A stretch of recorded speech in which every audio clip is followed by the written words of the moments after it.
சில சமகால நிகழ்வுகளை பற்றி சொல்ல வேண்டியிருக்கிறது.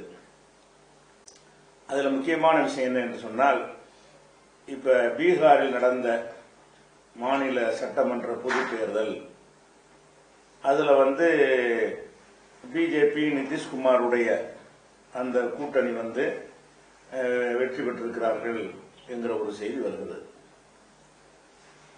இப்ப பீகார் தேர்தலை பொறுத்த வரைக்கும் இந்த பீகார் மக்கள் டெல்லியிலையும் மும்பையிலையும் வேறு மாநிலங்களிலையும் பிழைப்புக்கு சென்றவர்கள் இந்த கொரோனா ஊரடங்கு நேரத்தில் கால்நடையாகவே நடந்து தங்களுடைய மாநிலத்துக்கு சேர்ந்தார்கள். வழியிலே பலர் மரணித்தார்கள். இதனால் அந்த ஒட்டுமொத்த மாநிலம் முழுவதுமே கடுமையான ஒரு எதிர்ப்பு அலை, பிஜேபிக்கு எதிராக ஒரு எதிர்ப்பு அலை இருந்ததை ஊடகங்களில் நீங்கள் எல்லாம் பார்த்திருப்பீர்கள். அந்த எதிர்ப்பு அலை எப்படி இருந்தது என்று சொன்னால், பிஜேபியுடைய வேட்பாளர்கள் தலைவர்கள் பிரச்சாரம் செய்ய போகும் பொழுது சுற்றி வளைத்து பெண்கள் குழுமி நின்று விரட்டி அடிக்கக்கூடிய அளவுக்கு அந்த எதிர்ப்பு கோபம் எல்லாம் இருந்ததை நீங்கள் பார்த்தீர்கள். அதுபோக இந்த லாக்டவுன் மூலமாக வேலை இழந்தவர்கள், அந்த மாதிரியா கஷ்டப்பட்டவர்களுக்கெல்லாம் எந்த ஒரு போதிய நிவாரணமும் கொடுக்காமல் அந்த மக்களுடைய வாழ்வாதாரத்தை அடித்து நொறுக்கிய காரணத்தினாலையும் அவங்களுக்கு கோபம் இருந்தது. அப்ப இவ்வளவு மாநில அரசின் நடவடிக்கையில அதிருப்தி, மத்திய அரசாங்கத்துக்கு எதிராக கடும் கோபம், இந்த மாதிரி விஷயத்துக்கு கூட கைதட்ட சொல்றாங்க, விளக்கு பிடிக்க சொல்றாங்க என்ற வகையில அந்த மக்கள் ரொம்ப பெரிய ஆத்திரத்தில் இருந்தார்கள். இதை தேர்தல் பிரச்சார கூட்டங்கள்லையும் நம்ம ஊடகங்கள் எடுத்துக்காட்டியதை நம்ம பார்த்திருப்போம். அதுல ராஷ்டிரிய ஜனதா தளத்துக்கும் காங்கிரஸ் கூட்டணிக்கு மிகப்பெரிய கூட்டங்கள், அதாவது லட்சக்கணக்கில் என்று சொல்ற அளவுக்கு அவங்களுக்கு கூட்டம் கூடியதையும், முதல்வராக இருக்கிற நிதிஷ்குமார் போன்ற தலைவர்கள் போகும் பொழுது அவர்கள் சிரமப்பட்டு மக்களை திரட்டுவதற்கு எவ்வளவு முயற்சி பண்ணினாலும் சில நூறுகளுக்குள் அந்த கூட்டம் அடங்கி இருந்ததையும், திடல் முழுவதும் வெறிச்சோடி கிடந்ததையும் நம்ம ஊடகங்கள்ல பார்த்தோம். அப்போ ஒரு மாநிலத்தில் இவ்வளவு ஒரு எதிர்ப்பு அலை இருக்கும் பொழுது அப்ப தேர்தலுடைய முடிவு எப்படி இருக்கணும்னு கேட்டா, அந்த மக்களுடைய உணர்வுகளை பிரதிபலிக்கிற வகையில் தான் இருக்க வேண்டும்.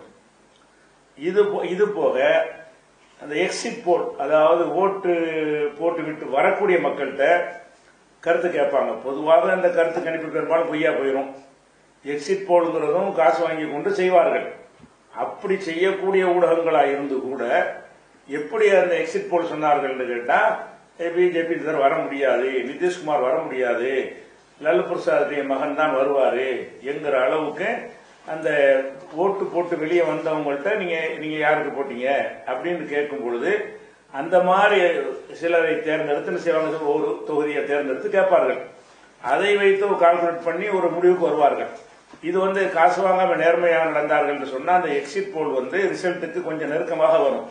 அனுபவத்தில் பார்த்திருக்கிறோம். அதுவும் சில வருடங்களாக பிஜேபி காசு வாங்கி கொண்டு எக்ஸிட் போல்லையும் அநியாயம் பண்ணக்கூடிய காட்சியும் பார்த்தோம். அப்ப இந்த எக்ஸிட் போல்ல பிஜேபி சார்பாக இருக்கிற ஊடகங்கள் உட்பட எல்லாருமே மறைக்க முடியாத அளவுக்கு இவங்க தலையெடுக்க இயலாது, மரணடி இருக்கிறது என்று அதுவும் சொல்லப்பட்டுச்சு. இவ்வளவை மீறி இப்ப பிஜேபியும் அவங்க சின்ன வித்தியாசத்துல ஜெயித்திருக்கிறார்கள், ஆட்சிக்கு வந்திருக்கிறார்கள் என்று சொன்னா இது எப்படி நடந்திருக்க முடியும்? மக்கள் ஓட்டு போட்டு வந்திருந்தால் இருக்க முடியாது. இந்த வாக்களித்த மக்களை கொண்டு செஞ்ச முடிவு அல்ல இது என்று பளிச்சு என்று தெரிகிறது. என்ன தெரிகிறது? மிஷின்ல ஓட்டிங் மிஷின்ல அவங்க செட் பண்ணாங்க என்பதை தவிர இதுக்கு வேற காரணமே கிடையாது. ஏன்னு கேட்டா அந்த மிஷின்ல செட் பண்றது என்ற உடனே அதுக்கெல்லாம் சில பதில்களை எல்லாம் வைத்திருக்கிறார்கள். என்னது, அங்க நெட்லாம் ஆஃப் பண்ணிடுவோம், இன்டர்நெட் வழியாகலாம் உள்ள நுழைய முடியாது, அந்த மாதிரி எல்லாம் அந்த தொடர்பு கொண்டு உள்ள போய் ஹேக் பண்ண முடியாது என்றெல்லாம் சொல்வார்கள். அந்த ஹேக் பண்றது மட்டும்தான் ஒரே வழி மாதிரி நினைத்து கொண்டு பதில் சொல்வார்கள், ஏமாத்துவார்கள். ஹேக் பண்றது மட்டும்தான் வழியா? ஹேக் பண்ணியும் என்ன செய்யலாம், ஓடுகிற ஓட்டை மாற்றி உள்ள நுழைஞ்சும் செய்யலாம். அல்லது மிஷினை செய்யும் பொழுதையே அதை உதாரணம் அந்த ஓட்டிங் மிஷினை யார் செய்யறா? ஒரு நிறுவனத்தில் நீங்க ஆர்டர் கொடுக்குறீங்க. அந்த நிறுவனத்தில் தேர்தல் கமிஷன் ஆர்டர் கொடுத்த உடனே அந்த ஆளுங்கட்சியை சேர்ந்தவர்கள் அந்த நிறுவனத்தில் பேரம் பேசி அந்த நிர்வகணத்துல விலை பேசி என்ன செய்யலாம், நீ வந்து இந்த ஓட்டிங் மிஷின்ல இந்த மாதிரி செய்யி என்ன ஆர்டர் கொடுக்குற அரசாங்கம் தான் கொடுக்குறான். அவன்கிட்ட சொல்லிட்டோம் என்று சொன்னால் அவன் அதுக்கு தகுந்தவாறு என்ன செய்வான்னு கேட்டா அந்த செட்டிங் பண்ணி தந்துருவான். அப்ப என்னவெல்லாம் செய்யலாம், சாதாரணமா என்ன மாதிரிலாம் அதுல செய்ய முடியும் என்று கேட்டால், அதுல எழுதக்கூடிய இந்த ப்ரோக்ராமை பொறுத்த வரைக்கும் ஒவ்வொரு பட்டன் அமுக்கும் பொழுது என்னென்ன இதெல்லாம் வைக்கிறாங்க இல்லையா, அதுல என்ன செய்யலாம்னு கேட்டா நம்ம மாறி வர்ற மாதிரி செட்டிங் பண்ணி கொடு என்று கேட்டால் அதை தயாரிக்கும் போதே செஞ்சு தந்துருவாங்க. தயாரிச்ச பிறகு தேர்தல் கமிஷனை விலைக்கு வாங்கிவிட்டோம் என்று சொன்னால் அவர்கள் அந்தந்த தொகுதிக்கு உரிய ஓட்டு பெட்டிகளை ஒதுக்கும் பொழுது அவர்கள் தயாரிச்சு தர்றதுதான் அந்த மிஷினா வரப்போகுது. அவர்கள் என்ன மாதிரி அந்த வழி அவங்க செய்வாங்க. மிஷின் தயாரிக்கிறவன் அவன் வேறையா இருப்பான். இந்த அந்தந்த தொகுதிக்கு உள்ள சின்னங்கள் அவங்க தானே செட் பண்ண வேண்டியிருக்கு. அந்த சின்னங்கள் வேட்பாளர் பெயர்கள்லாம் செட் பண்ணும் பொழுது தேர்தல் கமிஷனை வந்து விலைக்கு வாங்கிவிட்டால் என்ன செய்ய முடியும், அந்த தேர்தல் கமிஷன் வந்து தனக்கு வேண்டியவாறு பிஜேபி உடைய அந்த பட்டனுக்கு வந்து போட்டு 10 அழுத்தினா 12 உழுவணும் என்று செய்யலாம். அப்படிலாம் செஞ்சதுனாலதான் பதிவான ஓட்டுகளை சில தேர்தல் போன பாராளுமன்ற தேர்தலில் பதிவான ஓட்டுகளை விட கூடுதல் ஓட்டுகள் வச்சு கூட்டி பார்க்கும்போது ஒரு 1000 ஓட்டு பதிவாச்சுன்னு சொன்னா பிஜேபி காங்கிரஸ் வாங்கின ஓட்டை கூட்டணும்னு சொன்னா 1200 வருது போன பார்லிமெண்ட் தேர்தலில். அது 1000 பேர் தான் ஓட்டு போட்டு 1200 எப்படி வருது? அவர்கள் எந்த கட்சியை அவங்க தேர்தல் கமிஷன் வந்து உதவி செய்ய நினைக்கிறார்களோ அந்த சின்னத்தில் அழுத்தும் பொழுது 10க்கு 2 கூடணும் ஒரு ப்ரோக்ராம் பண்ணி வச்சுக்கிட்டா 10வது அமைக்கும் போது 11, 12 சேர்த்துக்கணும்.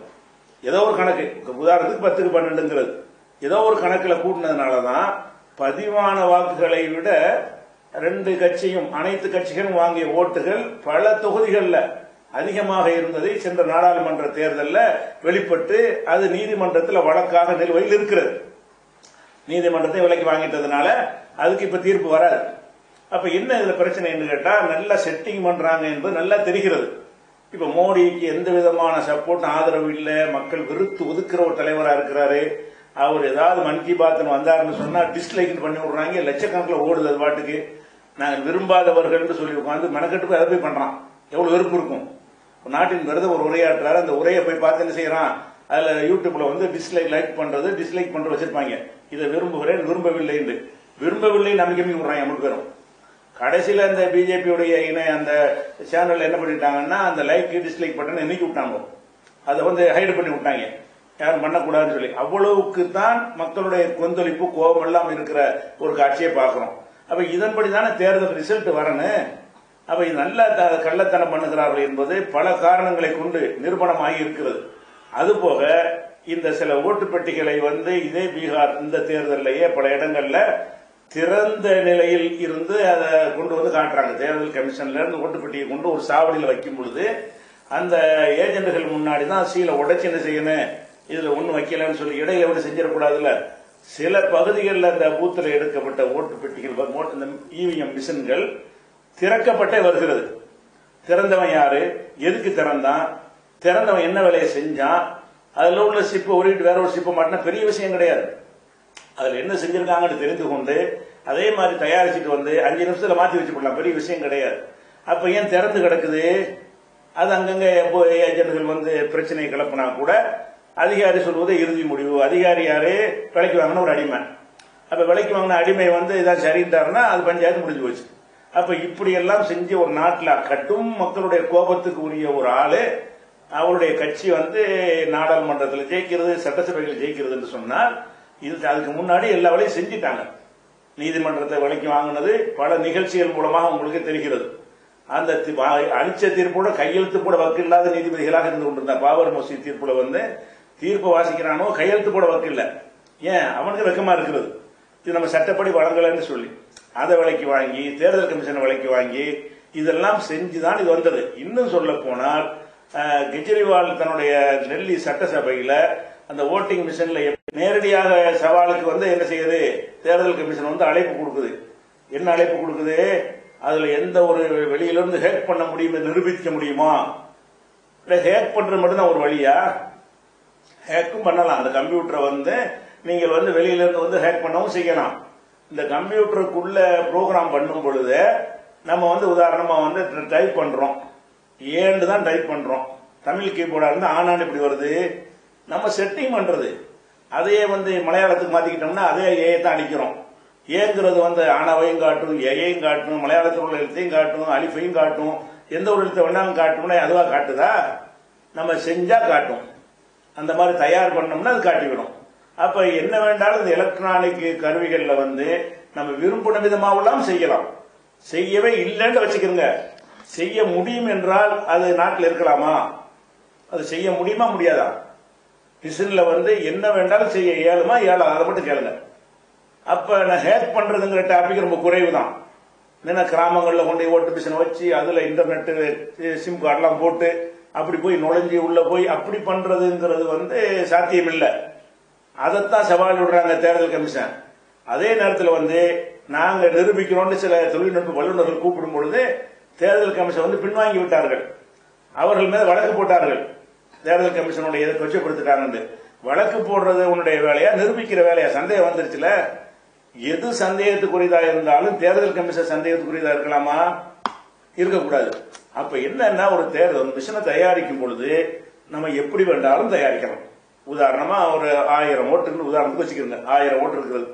1000 ஓட்டுல காங்கிரஸ் போட்டியிடுது, பிஜேபி போட்டியிடுது, அல்லது அந்த பகுதியில் உள்ள வேற சுயேட்சைகள் போட்டி இருக்கிறாங்க, 10 சுயேட்சை போட்டிடுறாங்க. இப்படி போடும் பொழுது நம்ம குறிப்பா எய்ம் வச்சுக்கலாம். எதை? இப்ப காங்கிரஸ் அவன் தான் பலத்த போட்டியாளர், மற்றவனுக்கு உழுவது அப்படி விழுந்துட்டு போகுது. 2 வேட்பாளர் தவிர மீதி ஒரு 10 பேர் போட்டிடுவான். அவனுக்கு உழுவுறது எந்த வேலையும் செய்ய தேவையில்லை. ஏன்னா 100 வாங்குவான், 200 வாங்குவான். அதை பத்தி கண்டுக்கிற தேவையில்லை. ஒன்னு என்ன செய்யலாம்னு கேட்டா, காங்கிரஸ் உடைய ஓட்டு உழுவுதுல அந்த பட்டன்ல மட்டும் என்ன செய்யலாம்னு கேட்டா, காங்கிரஸ்ல செய்யும் போது ஒரு தடவை அமுக்குனா 1 கவுண்ட் ஆகணும், 2வது அமுக்குனா 2ன்னு காட்டணும், 5வது அமுக்கும் போது 6ன்னு காட்டுற மாதிரி செட் பண்ண முடியும். 5 அமுக்குனா 6ஆம் நம்பர் 6ன்னு காட்டுற மாதிரி ஒரு 5க்கு 1 செய்ய முடியுமா முடியாதா? 1 அமுக்குனா 2 வர்ற மாதிரி நம்ம தானே எழுதுறோம் கோடிங்கு. அப்படி செஞ்சார்களே ஆனால் காங்கிரசுக்கு எழுதின 10 ஓட்டு வரும் பொழுது 10வது 9வது அழுத்தும் போது 9, 10வது அழுத்தும் போது 9. அது கணக்குல வராம அப்படின்னு செஞ்சுக்கலாம். அவனுக்கு வர்ற ஓட்டை கூடுற மாதிரியும் செய்யலாம். அப்ப இந்த காங்கிரஸ் உதாரணத்துக்கு தான் ஒரு எதிர்கட்சி எது அடுத்த நிலையில் இருக்கிறதோ அந்த கட்சிக்குள்ள ஒரு ஓட்டுகள்ல 10க்கு 1 குறைஞ்சால் லட்சக்கணக்கான ஓட்டுகள் இருக்கிற ஒரு தொகுதியில் என்னவாயிரும், அவங்க 1000 ஓட்டு 2000 ஓட்டுல வித்தியாசம் வரும் பொழுது அவங்க தோத்து ஜெயிச்சிருவாங்க. இப்படியும் செய்ய முடியும். அல்லது என்ன செய்யலாம்னு கேட்டா, எவன் ஜெயிக்க நினைக்கிறோமோ அவனுடைய ஓட்டுகளை வேணுங்கிற விரும்பின தகுதியில ரொம்ப அடிபட்டு கிடக்கிறான்னு எந்திரிக்க முடியாதுன்னா அதுல என்ன செய்வாங்கன்னா 10க்கு 5 கூட்டி விட்டுருவாங்க, 15 விடுற மாதிரி. ஓரளவுக்கு ஜெயிச்சிட முடியும். ஒரு சந்தேகத்துக்குரியதா இருந்தா ஒரு 10க்கு 1 அதிகப்படுத்தி விடு அப்படின்னு ப்ரோக்ராம் பண்ணலாம். அப்படி ப்ரோக்ராம் பண்ணி கொண்டாந்து அந்த மிஷின் வச்சார்களே ஆனால் அப்ப 10 ஓட்டு விடும்போது 15ன்னு காட்டாது உள்ளுக்குள்ள. அப்ப காட்டாது. அப்ப காட்டாம எப்ப காட்டேன் அப்படியும் ப்ரோக்ராம் எழுதலாம். டிஸ்பிளேல பார்க்கும்போது கரெக்டா தெரியும் நம்பர் 1 வந்துகிட்டு இருக்கேன். அதை மூடிட்டு மர கவுண்டிங் பண்ணும் பொழுது இது எப்ப டிஸ்பிளே ஆகணும் டைம் போட்டு வச்சோம்னு வைங்க, அன்னைக்கு என்ன செய்யணும் என்ற அன்னைக்கு என்னைக்கு எண்ணுகிறார்களோ அன்றைக்கு இப்படி மாற வேண்டும். இப்படி என்ன வேணாலும் எழுத முடியும். ப்ரோக்ராமை பொறுத்த வரைக்கும் நம்ம எப்படி விரும்புகிறோமோ, இந்த அப்ளிகேஷன் தயார் பண்றாங்க, சாப்ட்வேர் தயார் பண்றாங்க, அவங்க எல்லாம் எப்படி தயார் பண்றாங்க, அவங்க என்ன மாதிரி விரும்புறாங்களோ அப்படி கொண்டு வர முடியுதா இல்லையா? அதுக்குரிய ஒரு நவீன டெக்னாலஜி இந்த காலத்தில் வாழ்ந்து கொண்டிருக்கிறோம். அப்படிங்கும் பொழுது அப்ப உலகம் பூராவுமே என்ன செய்யறாங்கன்னு இந்த இது சந்தேகத்துக்குரியது. ஒருத்தன் விலை போயிட்டான் என்று சொன்னால் தயாரிக்கிற விலை போனாலும் சரி, தேர்தல் நடத்துகிற அதிகாரி விலை போனாலும் சரி, அதோட டோட்டல் ஜனநாயகம் அவுட் ஆகி போயிடும். மக்களால் வெறுக்கப்படுறவங்க கையில் ஆட்சி இருக்கும், ஆட்சி செய்ய தெரியாதவங்க கையில் ஆட்சி போயிடும் என்கிற மாதிரி எல்லாம் இருக்கிற ஒரு நிலை ஏற்பட்டு போயிடும். அதனால இந்த ஓட்டிங் மிஷின்ல முறைகேடு இருக்குதா இல்லையாங்கிறத ஒதுக்கி வைத்துவிட்டு முறைகேடே நடக்கல என்று சொன்னாலும் நடக்க முடியுமா முடியாதா? அப்ப நடக்க முடியுமான எந்த அளவுக்கு முடியும், எவ்வளவு வேண்டாலும் முடியும். எந்த அளவுக்கு வேண்டுமானாலும் இவன் ஓட்டு அவனுக்கு, அவன் ஓட்டை இவனுக்கு நாக்க முடியும். யாருடைய ஓட்டுகளையும் குறைக்க முடியும், யாருடைய ஓட்டுகளையும் அதிகரிக்க முடியும். அப்படி ஒரு நிலைமை இருக்கும் என்று சொன்னால் அது தேர்தல் ஜனநாயக ஒரு நாட்டில் தேர்தல் நடத்துவதற்கு உரிய ஒரு சாதனமா? இது பிஜேபி இருக்கட்டும், காங்கிரஸ் இருக்கட்டும். காங்கிரஸ் ஆட்சியில் இருக்கும்போது அவன் மிஷனை செட் பண்ணான்னு சொன்னா காலத்துக்கு அவன் தான் இருப்பான். எவன் கிரிமினலா வந்து உட்கார்றானோ அவன் செட் பண்ணி விட்டான்னு சொன்னா அப்படி வந்துடும். அது எப்ப மாறும்? கட்டும் அதிருப்தி வந்து இப்படி ஜெயிக்கும் பொழுது மக்களுக்கு சந்தேகம் வந்து புரட்சி வெடிச்சுன்னு வைங்க, புரட்சியின் மூலமாக விரட்டடிக்கப்பட்டார்கள் என்று சொன்னா அப்போ ஒரு மாற்று இது வர முடியும். அப்படி இல்லாத வரைக்கும் இன்னும் 100 வருஷம் ஆனாலும் மிஷினை சரி பண்ணா இவங்க விரும்பினபடி வந்துகிட்டே இருப்பாங்க. அப்படியான ஒரு விஷயம் இருக்கும் பொழுது பீகார் தேர்தலில் வந்து பேச வேண்டிய விஷயம் இவனால் அவன் தோத்தான் அவனால் இவன் தோத்தான்ங்கிற விஷயம் எல்லாம் முஸ்லிம் சமுதாயத்துக்குள்ளே சண்டைகள் ஓடிக்கொண்டிருக்கிறது. அவர் போட்டிட்டாரு, இவர் போட்டிட்டார், அவர் பிரிச்சுட்டார், இவர் பிரிச்சுட்டாருன்னு சொல்லி நீ என்னத்தை எவரை பிரிச்சாலும் சரி அதான் மேட்ரு. அதெல்லாம் சின்ன அளவுல ஒரு விஷயம். இது சும்மா இந்த ஓய்சி போட்டிட்டாலும் சரி, எஸ்பி போட்டி விட்டாலும் சரி, அதையெல்லாம் தாண்டி செட் பண்ணி இருக்கிறான். அவன் வந்து போட்டி இடாட்டாலும் இதான் ரிசல்ட்டா வரும். அவன் அதுக்கு தகுந்த மாதிரி செட் பண்ணி விடுவான். யார் யார் நிக்கிறாங்கன்னு பார்த்துக்கிட்டு அவன் செட் பண்ணி விடுவான். அப்ப முதல்ல எதுக்கு எதிராக நம்முடைய முயற்சி ஈடுபாடு இருக்க வேண்டும் என்று கேட்டால் இந்த மிஷனை நாங்கள் ஏற்றுக்கொள்ள முடியாது. இப்ப தேர்தல் கமிஷன் இந்த மிஷன்ல வந்து எலெக்ஷனை கொண்டு வந்தாங்க. அவங்க கொண்டு வரும்போது தன்னால கொண்டு வர முடியுமா? அனைத்து பதிவு செய்யப்பட்ட அரசியல் கட்சிகளுடைய கருத்தை கேட்டு அந்த நேரத்தில் இது பற்றிய போதிய ஞானம் இல்லாமல் அரசியல் கட்சிகள் இருந்ததுனால தேர்தல் கமிஷன் அந்த நேரத்தில் ரொம்ப இந்த சேஷன்லாம் இருந்த ஒரு காலத்தில் அந்த கரப்ஷன் இல்லாமல் நடந்தார். அவர் ஒரு பிராமண ஒரு அதிகாரியா இருந்தா கூட எலெக்ஷன் கமிஷனுக்கு பிரதமரைய தட்டி கேட்கிற அதிகாரம் இருக்குன்னு காட்டினவர் அவர் எல்லாத்தையும் ஆட்டி படைச்சாரு. இந்த ஆடம்பரத்தெல்லாம் ஒழிச்சாரு. தேர்தல் பிரச்சாரத்துக்கு செலவு போக்குவரத்து எல்லாத்தையும் கையில வந்து அவங்க எடுத்துடுறாங்க. தேர்தல் கமிஷன் நான் தாண்ட அது முடிகிற வரைக்கும் பொறுப்புன்னு காட்டினார்ல. அப்படியானவர்கள் இருந்த காலத்துல இந்த ஓட்டிங் மிஷினை கொண்டு வந்தாங்க. அவங்க வந்து இந்த வேலை செய்யல. அதனால அது கரெக்டா வந்து இருந்துச்சு. அது அரசாங்கத்துக்கு பயப்படாம யாருக்கு ஆனானப்பட்ட இந்திராவுக்கு அவர் பயப்படல சேஷன் இருக்கும் பொழுது. அந்த மாதிரியான ஒரு நிலையில இந்தியாவை இரும்பு மனுஷன் என்னொன்னாலும் செய்வாங்க. தேர்தலில் தோத்து விட்டார்கள் அறிவிச்ச பிறகு கூட இந்திரா காந்தி என்ன செஞ்சாங்க? எமர்ஜென்சியை போட்டு நான் தான் இருப்பேன், அவசர நிலை, எலெக்ஷன்லாம் கிடையாது என்று சொல்லி அப்படி ஆட்சி செஞ்ச ஒரு அம்மா அவங்க. அப்படி இருக்கும் பொழுது அவங்க சொல்லி கூட அவர் கேட்கல. எலெக்ஷன் கமிஷனுக்கு அரசியல் சட்டத்தில் எங்களுக்கு தனி அதிகாரம் இருக்குது. நாங்க உங்களுக்கு கட்டுப்பட்ட ஆளுக்கு கிடையாது. நீங்க நிதி ஒதுக்குற மட்டும் தான் உங்க வேலை. அது என்ன மாதிரி செய்யணுங்கிற விஷயத்தை எங்க வேலை என்று சொல்லி அந்த அதிகாரத்தை வந்து சரியாக பயன்படுத்தி கொண்டிருந்த பொழுது அது ஏதோ ஓடிக்கொண்டே இருந்தது. இப்ப என்ன எலெக்ஷன் கமிஷனுக்கு போடக்கூடிய ஆளுல இருந்து அவருடைய முன் உதாரணத்தை எடுத்துக்கொண்டீர்கள். ஏன்னால் எல்லாமே கரெக்டான ஆட்களா இருக்கிறாங்க.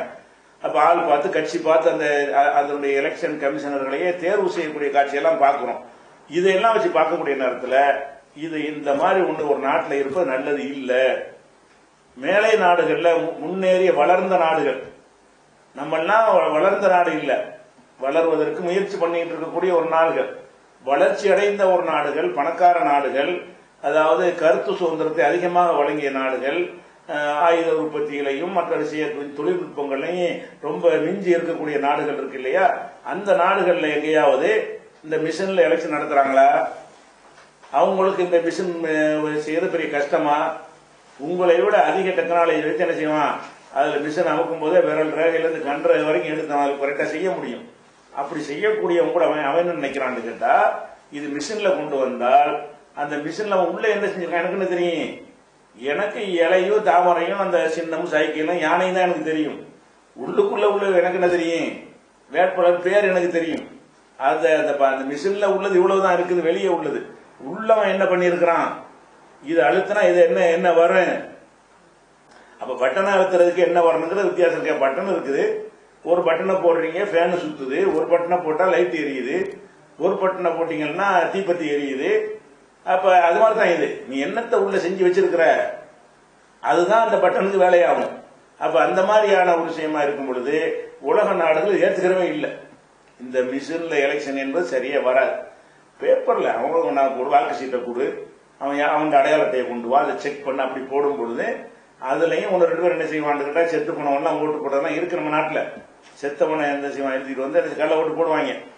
அதெல்லாம் வந்து வாக்கு சீட்டு நடத்தும் பொழுது அது இருக்க வாய்ப்பு இருக்கிறது. அது போக சில இடங்கள்ல என்ன செய்வாங்கன்னு கேட்டா அந்த ஏஜென்ட்களை விலைக்கு வாங்கிடுவாங்க. பூத் ஏஜென்ட் இருப்பான். பூத் ஏஜென்ட் காங்கிரஸ்காரர் இருப்பான், பிஜேபி காரர் இருப்பான், திமுக காரர் இருப்பான்னு வைங்களேன். யார் கொஞ்சம் வலுவா இருக்கிறான் அவன் என்ன செய்வான்னு கேட்டா அந்த 2 பூத் ஏஜென்ட் காசை கொடுத்து நாங்க இஷ்டத்துக்கு போட்டு விட்டுறோம், கண்டுக்கிறாத அப்படின்னு சொல்லி ஒரு 200 ஓட்டு அதிகமா போட்டு விட்டுருவான் சில பூத்துகள்ல. இப்படி ஒரு அந்த அதிகாரியும் சரி கட்டிட்டாங்கன்னு சொன்னா எல்லா ஏஜென்ட் ஒத்துக்கிட்டான்னு சொன்னா அந்த கல்லை பார்க்க முடியும்.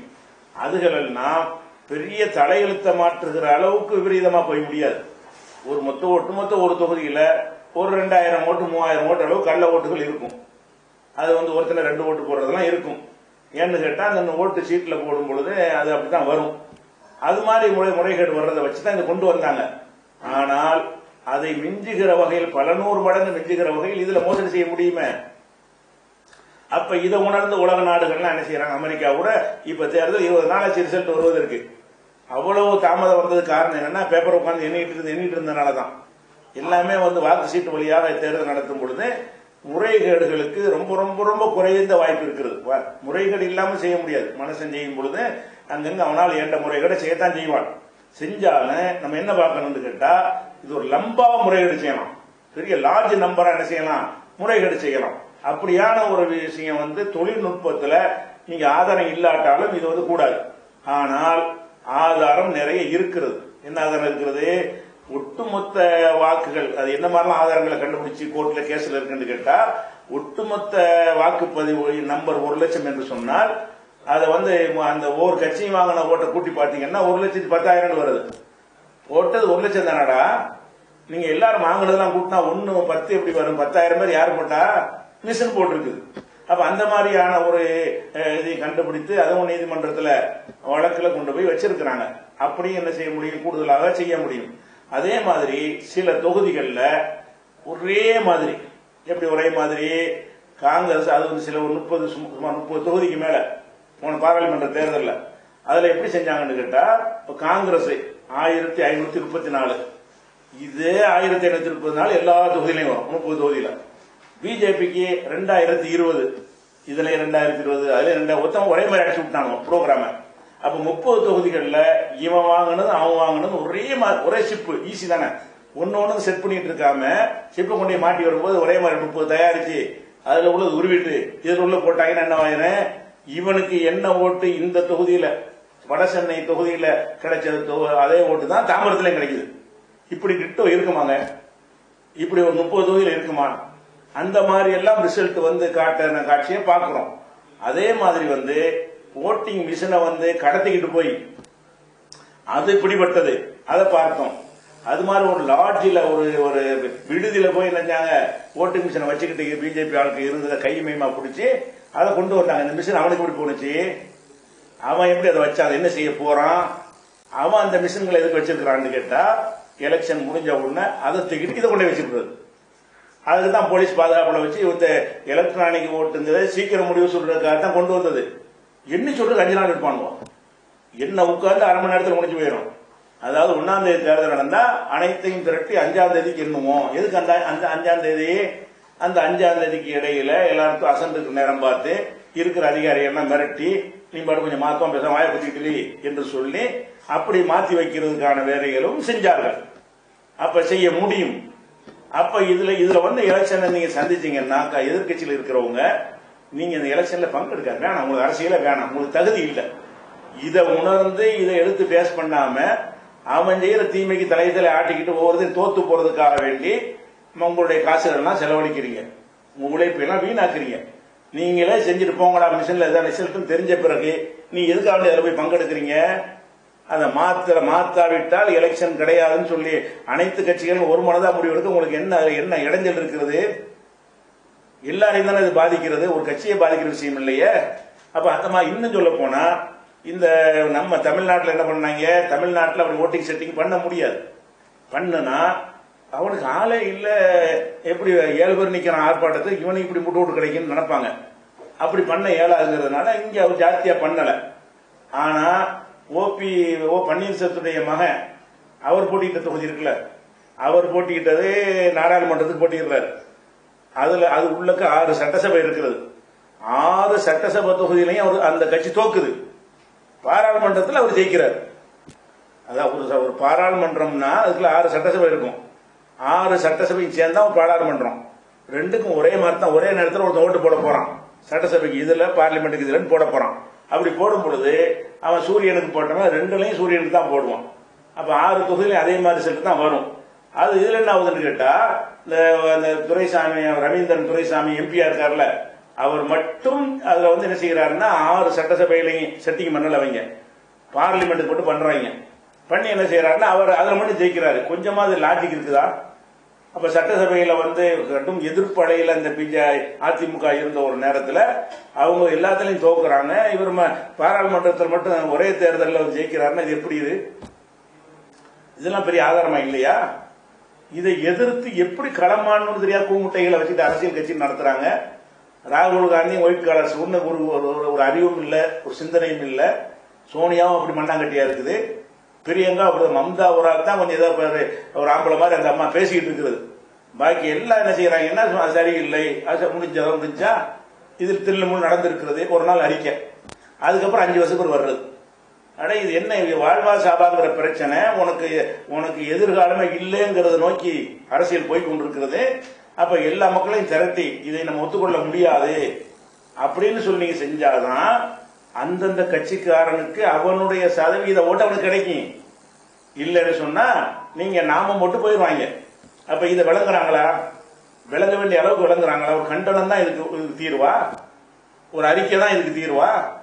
நாடு ஸ்தம்பிக்கணும். இது ஒத்துக்கொள்ள முடியாது. நீ அடுத்த வாக்கு சீட்ல நடத்துறியா இல்லையா? முடிவு அறிவிக்க லேட்டனா பரவாயில்ல, ஒரு நாள் லேட்டனா பரவாயில்ல, 5 நாள் இந்த பக்கத்தில் இருக்கிற இலங்கையில குட்டி நாடு தானே அவன் செஞ்சுட்டு போயிடலாமே. அவனே பேப்பர் தான் நடத்துறான். ஏன் நடத்துறான்? பேப்பர்ல வந்து ரொம்ப கள்ளத்தனம் பண்ண இயலாது. மிஷின்ல வந்து கள்ளத்தனம் போய் ஓட்டு போடக்கூடியவனுக்கு இருக்கு. நம்மளெல்லாம் கிறுக்கணாக்கலாம். நம்ம இதுக்கு போட்டு அதுக்கு விழுந்தா என்ன அர்த்தம்? இது நான் ஒண்ணுக்கு ஓட்டு போடுறேன், வேற ஒண்ணுக்கு விழுமென்றா என்ன அர்த்தம்? அப்ப இதுல வந்து ரொம்ப தீவிரமாக இதை வந்து அடுத்த நாடாளுமன்ற தேர்தலுக்கு உள்ள அனைத்து கட்சிகளும் இதை சரியாக உணர்ந்து ரோட்ல இறங்கி தேர்தல் கமிஷன் டெல்லி வரைக்கும் போய் கோடான கோடி பேர் என்ன செய்யணும்? டெல்லி ஸ்தம்பிக்கணும். இதை மாத்திரியா இல்லையா? மக்கள் சக்தி முன்னாடி பணிஞ்சு ஆகணும். மக்கள் சக்தியை நீங்க திரட்டிட்டீர்கள் என்று சொன்னால் அதெல்லாம் முடியாதுன்னு சொல்ல முடியாது. அப்புறம் அங்க இருக்க முடியாது. அந்த நேரத்து மக்கள் தாங்கள் யாருன்னு காட்டுவாங்க புரட்சின்னு வந்துட்டா. அப்ப இந்த மாதிரி மெத்தட மாத்திரியா இல்லையா? வாக்கு சீல் நடந்தா உனக்கு என்ன சங்கடம்? தேர்தலை எண்ணி சொல்வதற்கு 2 நாள் ஆகுங்கிற ஆயிட்டு போகுது. இப்ப மட்டும் 5 நாள் சேர்ந்து சொல்றீங்க. மிஷினை ஓட்ட உடனே போட்டுறீங்க. என்ற தினத்தில் சீக்கிரத்தில் சொல்லிடுறீங்க. என்னதற்கு நீங்க எடுக்கிறீங்களே டைம்? 5 நாள் எடுக்கிறீங்களா? எதுக்கு? எல்லா வேலையும் செய்யறது தான் நடக்கிறீங்க. அப்ப இந்த மாதிரியான விஷயங்களை எல்லாம் செய்து ஏமாற்றும் பொழுது இதுல இருந்து விழிப்புணர்வு பெறவில்லை என்று சொன்னால் அதை விட ஒரு ஏமாளி உலகநாட்டில் எங்கேயாவது இருப்பானா? இன்னும் சொல்ல போனா இதோட நிறுத்தாம அந்த எல்லா கட்சிகளும் சேர்ந்து சர்வதேச பார்வையாளர்களுக்கு கொண்டு போகணும். சர்வதேச நாடு ஐநாவுக்கு கொண்டு போக வேண்டும். இந்த நாட்டில் இந்த மாதிரி கள்ளத்தனம் நடக்கிறது.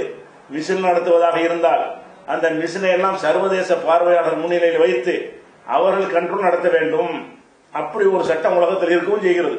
சில நாடுகளில் முறைகேடு செய்வார்கள் என்று இருந்தால் சர்வதேச பார்வையாளர் வந்துருவாங்க. அவனை விலைக்கு வாங்க இயலாது. அவன் ஒன்னொன்னு கேட்பான், அதுக்கு பதில் சொல்லி ஆகணும். ஒன்னொன்னே டெஸ்ட் பண்ணி அவன் கண்டுபிடிப்பான். அப்ப குறைஞ்சபட்சம் சர்வதேச பார்வையாளர்களை கொண்டே தவிர இந்த எலெக்ஷன்ல தேர்தல் நடத்தக்கூடாது. அப்படியாவது ஒரு முயற்சி அதுக்கும் பண்ணணும். ஒண்ணுமே கிடையாது. பேசாம அறிக்கை விடுறாங்க, நாளைக்கு திருங்கிறாங்க, போறாங்க, கூட்டம் போடுறாங்க, வாழ்க ஒழிக இவர் வாழ்க, இதான வேலை. இதெல்லாம் வந்து இது சரி பண்ணிட்டு செய்யுங்க. இப்ப உயிர் போற ஒரு விஷயமா இருக்கிறது, வாழ்வா சாவாங்கிற ஒரு விஷயமா இருக்கிறது. அப்படியான ஒரு விஷயத்திற்கு வந்து எந்த ஒரு பெரிய ஒரு ரியாக்ஷனுமே கிடையாது. கண்டிக்கிறவர்கள்லாம் கண்டிக்கும் அளவுக்கு கண்டிக்கவே இல்லை. 1% கூட கண்டிக்கவில்லை.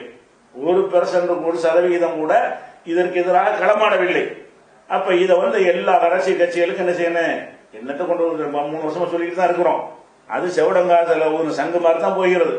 அப்படி போய் சென்றடைஞ்சாலும் இந்த காதல வாங்கிட்டு அந்த காதல விட்டு போயிடுறாங்க. சும்மா வந்து விபத்துல செத்தா வீட்டுல போய் பார்வை கஞ்சி குடிக்கிறது. ராகுலுடைய அரசியல் என்னது? இது அரசியல். இதுவும் செய்யுங்க. எல்லாரும் செய்யற மாதிரி விபத்துல இறந்து போனாலும் போய் அவங்க வீட்டுல சோறு திங்கிறது. கற்பழிக்கப்பட்ட பெண் வீட்டுல போய் என்ன செய்யறது? அவங்கள கட்டி பிடிச்சிட்டு அதுக்கு ஒரு போஸ்ட் கொடுக்கறது. இதான இது? இதை விட பெரிய விஷயம் நடந்துட்டு அதுக்கு என்னப்பா செய்யறீங்க? அதை திருத்துவதற்கு உங்களுடைய பங்கு என்ன? இதுக்கு வந்து எல்லா கட்சிகளும் சேர்ந்து நாட்டு மக்கள் அழைப்பு கொடுத்தால் கோடிக்கணக்கு அப்ப தெரியுமா இல்லையா? மோடிக்கு ஆதரவுக்கா இல்லையான்னு சொல்லி இதை ஒழிச்சு கட்டுறதுக்கு நம்ம இதான் லட்சியம்னு சொல்லி இதற்காக வேண்டி கூட்டம் கூட்டி அனைத்து கட்சிகளை கூட்டம் முடிஞ்சால் எலெக்ஷன்ல கூட்டு சேர்வது கூட்டம் முடிந்தால் வரமாட்டான். இது எல்லாருடைய நன்மை விஷயம் கூப்பிடும் போது எல்லாரும் வருவான். எல்லாரையும் வைத்து ஒரு முடிவு எடுத்து எல்லா கட்சிக்காரும் ஒரே நாளில் திரண்டு இதை மாற்றித்தான் ஆக வேண்டும் என்று நீங்கள் ஏன் களமிறங்க மாட்டேங்கிறீர்கள்? இல்லைன்னா உங்க கனவை மறந்துருங்க. எம்எல்ஏ ஆசை, எம்பி ஆசை, இது எல்லாத்துக்கும் தமிழ்நாட்டில் நடக்க போகுது. தமிழ்நாட்டு தேர்தலையும் நீங்கள் நினைக்கிற அளவுக்கு தாம்பரம் மலர்தான்னு சொல்லிட்டு இருக்க வேண்டியதான். அது பாட்டுக்கு வேற வழியிலிருந்து மலர போகிறது. அது மாதிரியான வேலைகள்லாம் செஞ்சு வச்சிருவாங்க. ஒரு அஞ்சாவது மலர்ற அளவுக்கு என்ன செய்வான், செட்டிங் பண்ணிடுவான். கூட்டணி வைக்கிற கட்சிகள் வந்து அதிகமான இடத்துல வர்ற மாதிரி செட்டிங் பண்ணிடுவான். ஸ்டாலின் கனவு கொண்டுட்டு இருக்க வேண்டியதான், நான் தான் முதல்வர்னு சொல்லி. மக்கள் ஓட்டு கணக்கில் அவர் தான் முதல்வர், அதில் மாற்று கருத்து இல்ல. இருக்கிற கட்சியில் அவங்க தான் இன்னைக்கு வலிமையான கட்சி. ஆனால் அதை மட்டும் நம்பிக்கொண்டு இருந்தார்களே, ஆனால் ஸ்டாலினுக்கு நாமம் போடுவார்கள். எடப்பாடி தான் வருவார். ஏன்? எடப்பாடி பிஜேபி கூட்டு வச்சிருவாரு, அவங்களுக்கு 25 தொகுதி கொடுப்பாரு. பிஜேபியோட சேர்ந்ததால் நாங்கள் அதிமுக சேர்ந்தால் ஜெயிச்சோன்னு காட்டுற மாதிரி என்ன செய்வான், அவனுடைய 20 தொகுதிகளுக்கு செட்டிங் பண்ணி விட்டுருவான். அவன் 20 சட்டத்தில் கூட வந்துருவான். இதுல எல்லாம் என்ன செய்வான்னு கேட்டா, கொஞ்சம் அவனுக்கு ஜாஸ்தி ஆகி ஒரு 10% அதிகமாக்கி விட்டான்னு சொன்னா அப்புறமேல என்ன ஆயிரும், அவர் முடிஞ்சு வச்சு. இதோட வந்து திமுக ஒன்றும் எதிர்காலம் இல்லை. ஏன்னு கேட்டா, அது திமுகவுடைய எதிர்காலமே இந்த கலைஞரை வச்சுதான். அந்த மாதிரியான ஒரு ஆளுமையோ ஒரு திறமையோ இல்லாம ஸ்டாலின் இருக்காரு. அப்படி இருக்கும் பொழுது இந்த ஒரு தேர்தலையும் அவர் வந்து தோத்து போயிட்டாருன்னு சொன்னா அதை இன்னுமே எதிர்த்து நம்பிலாம் வரமாட்டான் மக்கள். இவருக்கு வந்து ஒரு கெப்பாசிட்டி இல்லைன்றோம். அப்ப இதுக்குன்னா நீங்க தீவிர முயற்சி எடுக்கலாமே. இந்த ஒரு தேர்தலில் இந்த மிஷின் நடக்க கூடாது, அது முடியாதுங்கிற அளவில் என்ன செய்யணும், உறுதியாக இருந்தால் அதுல வந்து நீங்கள் நிஜமான மக்கள் உணர்வை நீங்கள் பார்க்க முடியும். மக்களுடைய உணர்வுகளுக்கு ஏற்றவாறு ஒரு ரிசல்ட்டை என்ன செய்ய முடியும், பார்க்க முடியும். அதனால இதை வந்து திருப்பி நம்ம வலியுறுத்தி சொல்றது முக்கியமான விஷயம். அதனால பீகார் தேர்தல் சம்பந்தமாக இதுல வந்து என்ன செய்யாதீங்க, அவன் சரியில்லை அதெல்லாம் சரியில்லை, தேவையில்லாத விஷயம் தான் செய்யறாங்க. இவன் வந்து இவன் ஜெயிப்பதற்கு அவன் காரணமாக நடக்கும், எல்லாத்திலும் நடக்கத்தான் செய்யும். அப்படி நடந்தாலும் இதெல்லாம் ஒரு பெரிய ஒரு பாதிப்பை ஏற்படுத்த முடியாது. பெரிய பாதிப்பு எங்க இருக்குன்னு கேட்டா இதுதான். இதை சரி பண்ணிட்டு என்று சொன்னா 100% என்ன செய்யும், உண்மையான ஒரு ஜனநாயகம் ஆயிரும். இதோட இன்னொன்னுக்கு நீங்கள் பாடுபட வேண்டும்.